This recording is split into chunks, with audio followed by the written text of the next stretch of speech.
प्रदेश में हाल क्या है? कोरोना की वजह से देश के कई शहरों में आज भी लॉकडाउन है, लेकिन कोरोना अनलॉक है। 24 घंटे की बात करें तो फिर से कोरोना की रफ्तार ने रिकॉर्ड तोड़ दिए हैं। महाराष्ट्र में खासतौर पर एक दिन में 67,000 से ज्यादा नए मामले। दिल्ली की बात करें तो 24 घंटे में नया रिकॉर्ड बना है और 24,000 के पार केस यहां भी पहुंच गए हैं। उत्तर प्रदेश में 27,000 नए केस आने से हड़कंप है। 24 घंटे में 24,375 मामले, ये दिल्ली का हाल आपको बता रहे हैं। और इसके साथ साथ मौतें देखिए, 167 लोगों ने कोरोना की वजह से अपनी जान गंवाई है। ये हाल दिल्ली का है और इस बीच दिल्ली के अस्पतालों की तस्वीरें लगातार आपको दिखा रहे हैं। एक्टिव मामले देख लीजिए कितने, 69,000 के पार एक्टिव मामले हैं। ये भी पिछले 24 घंटे की अगर बात की जाए, और 24,000 पार दिल्ली का आंकड़ा। महाराष्ट्र में देख लीजिए 47,000 के पार आंकड़ा, और ये 2 अप्रैल का था। 17 अप्रैल आते आते 67,000 के पार पहुंच चुका है और मौतें भी ऑलमोस्ट डबल, 202 जो 2 अप्रैल को थी, अब 419, यानी कि डबल से भी ज्यादा मौतें।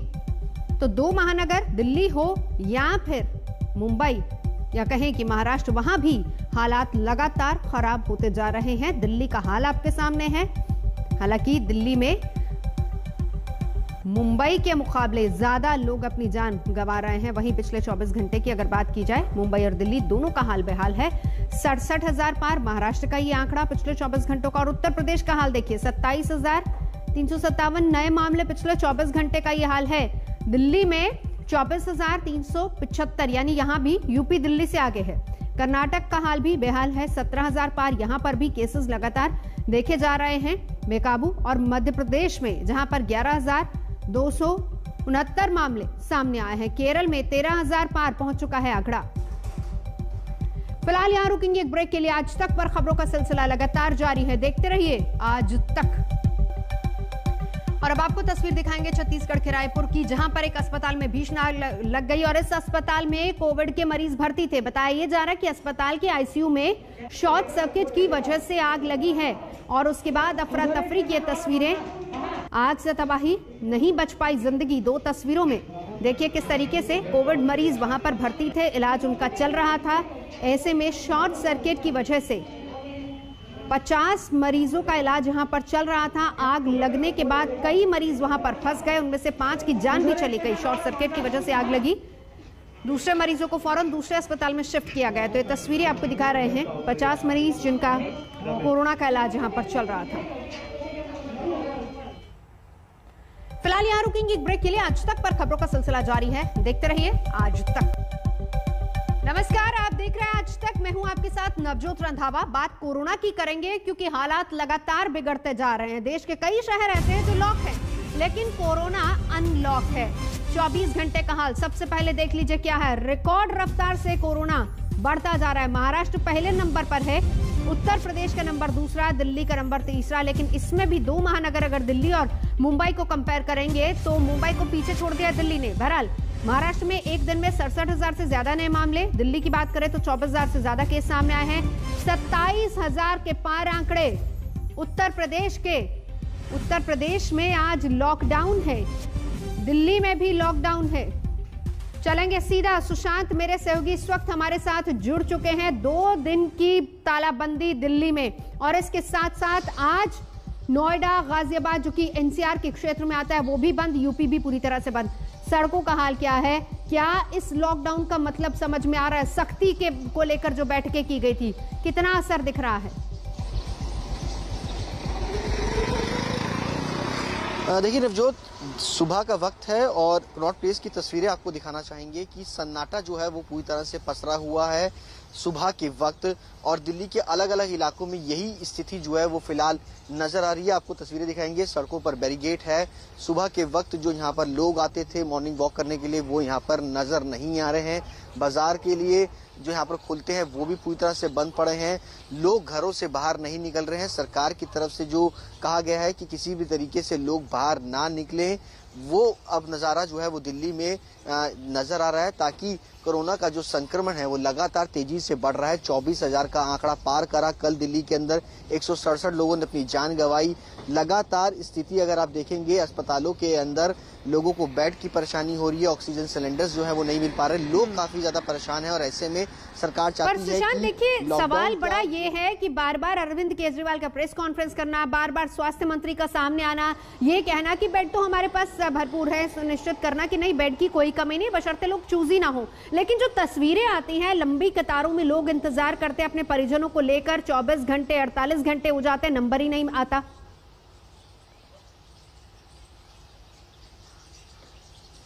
देखिए जाहिर सी बात है, दिल्ली के अंदर सरकार की तरफ से कल एक सख्त आदेश भी दिया गया कि जो कई सारी प्राइवेट लैब्स हैं वो टेस्टिंग अपनी लिमिट से ज्यादा कर रही है। यानी कि अगर किसी लैब की कैपेसिटी 1000 के आसपास है, वो 3000 के आसपास जो है वो लैब टेस्टिंग कर रही है।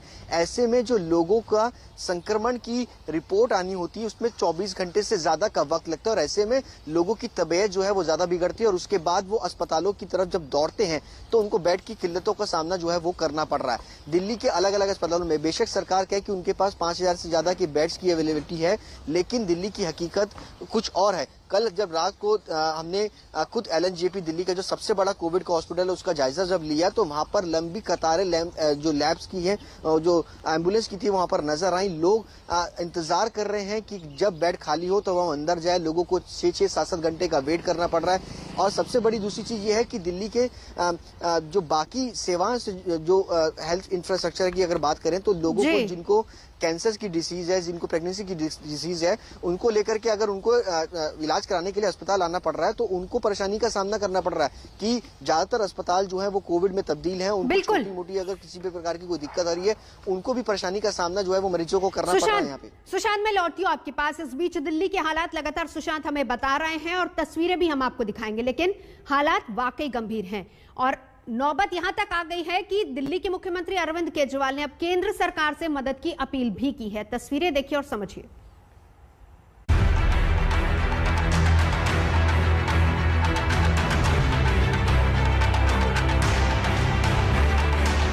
पिछले 24 घंटे में दिल्ली में लगभग 24,000 केसेस आए हैं।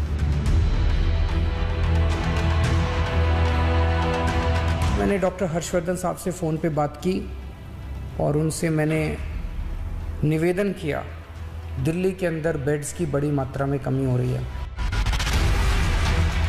जो केजरीवाल अभी कुछ दिन पहले तक दिल्ली के अस्पतालों में बेड होने, ICU होने और सारी व्यवस्था कंट्रोल में होने का दावा कर रहे थे, वही केजरीवाल अब केंद्र से मदद मांगने पर मजबूर हो गए हैं।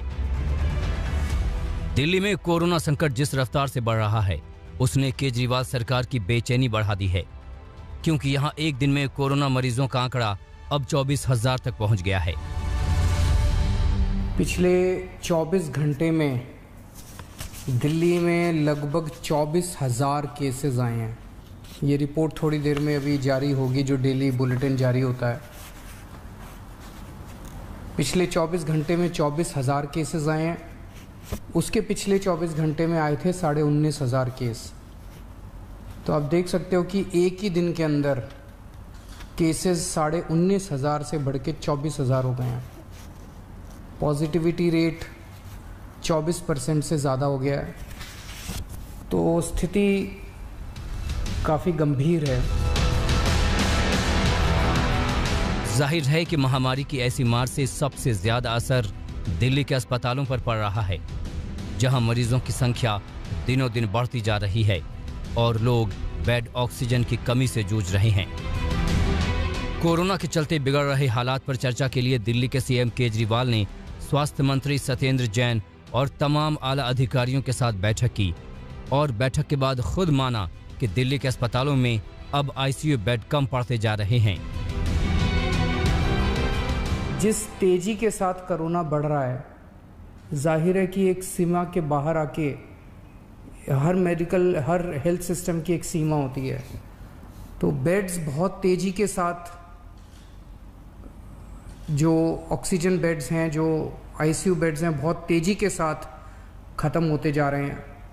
लेकिन आपकी सरकार पूरी कोशिश कर रही है कि बेड्स को और ज़्यादा से ज़्यादा बढ़ाया जाए।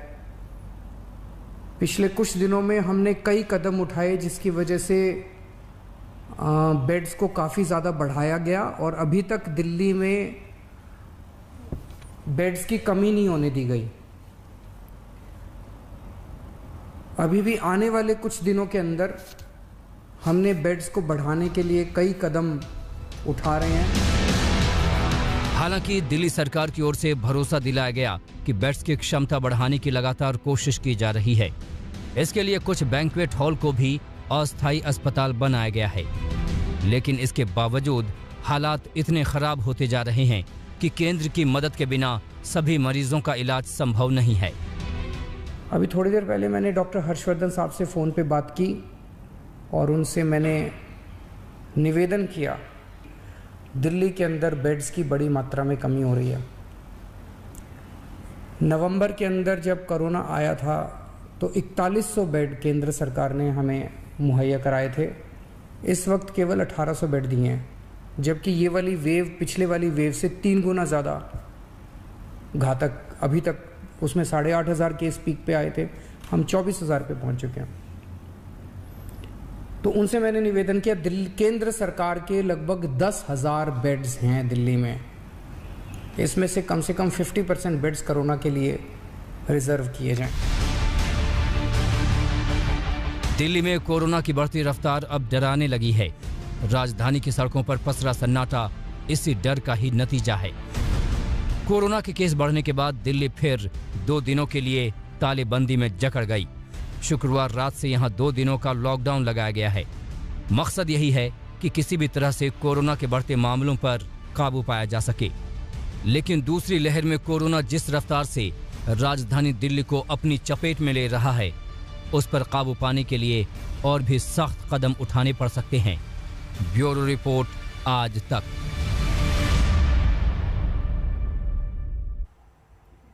तो ये हाल दिल्ली का आपने देखा। भले ही दावे तमाम किए जा रहे हों, लेकिन अस्पताल के बाहर की तस्वीर कुछ और ही बयां करती है।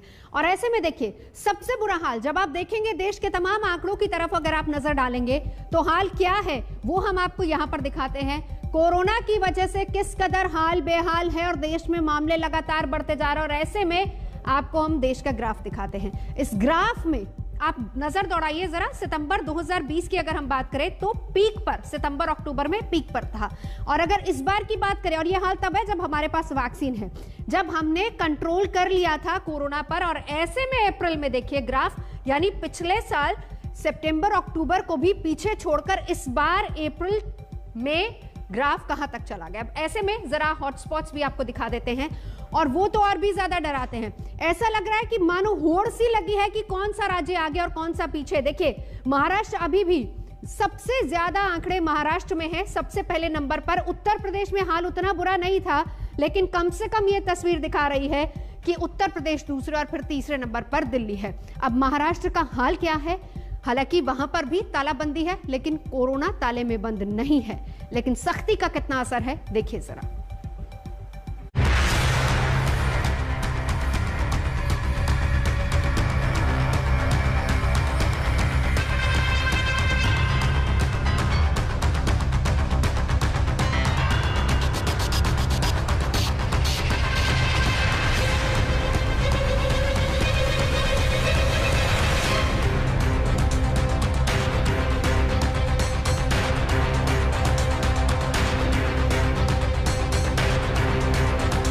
अस्पतालों में जगह नहीं बची,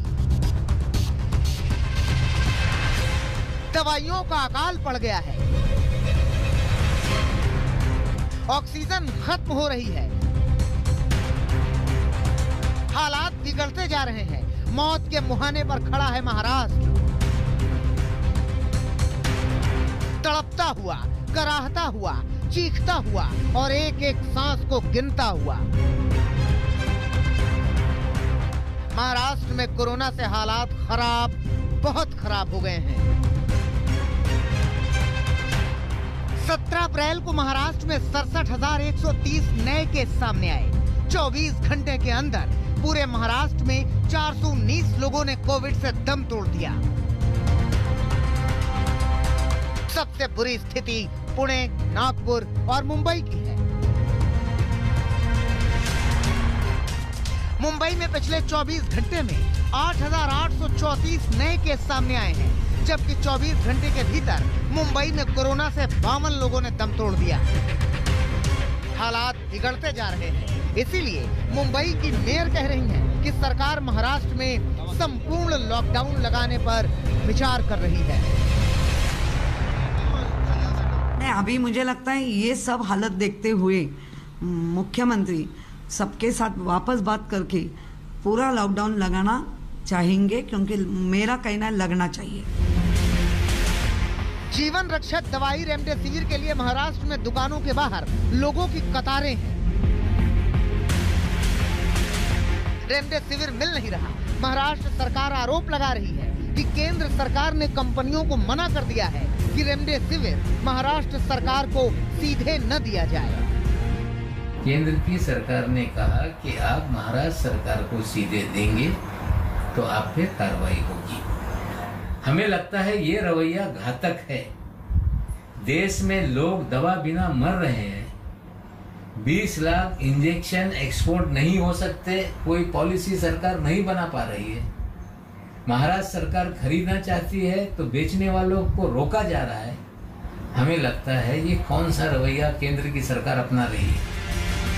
नवाब मलिक का ये आरोप संगीन है, लेकिन बीजेपी इस आरोप पर नवाब मलिक को घेर रही है। नवाब मलिक किस कैपेसिटी में ये बोले मुझे मालूम नहीं।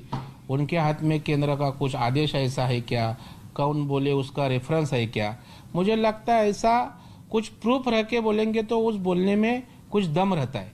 नवाब मलिक ने सारे प्रूफ उपलब्ध करे, नहीं तो महाराष्ट्र की जनता की माफी मांगो और नहीं तो आप इस्तीफा दे दो, क्योंकि कोरोना सरे के पेंडेमिक स्थिति में इसी तरह की पॉलिटिकल स्टेटमेंट करना ये उचित नहीं।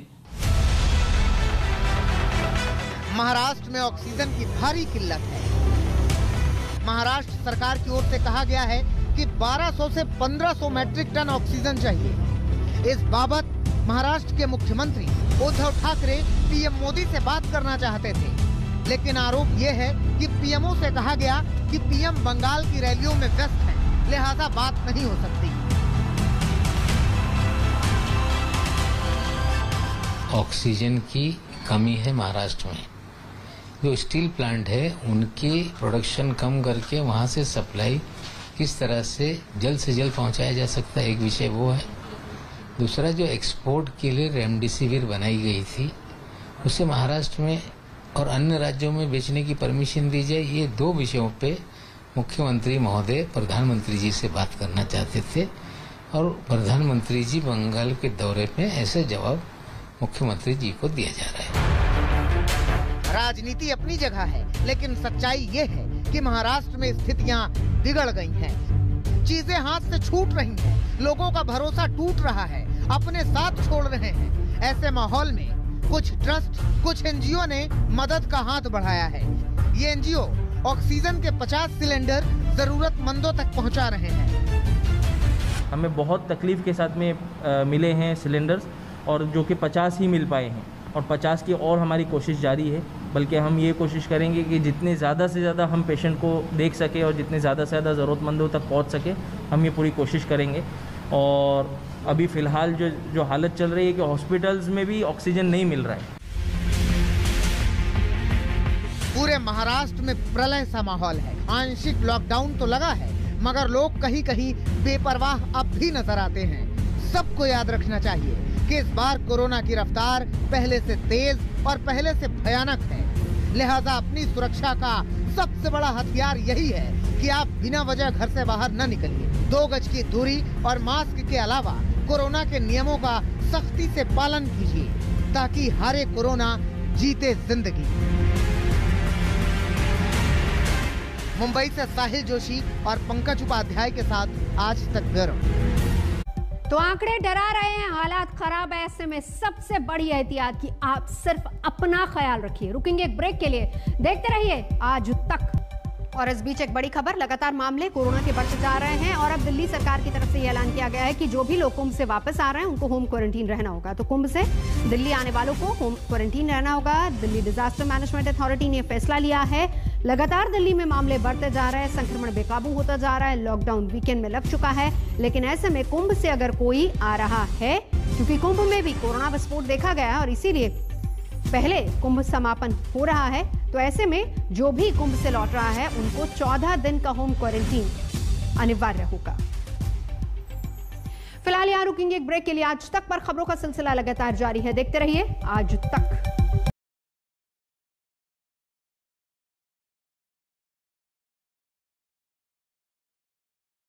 नमस्कार, मैं हूं अंजना ओम कश्यप। हमें उम्मीद है ये वीडियो आपको पसंद आया होगा। लेटेस्ट खबरों के लिए यूं ही देखते रहिए आज तक, और इस वीडियो के पसंद आने पर लाइक, शेयर एंड सब्सक्राइब करना ना भूलें।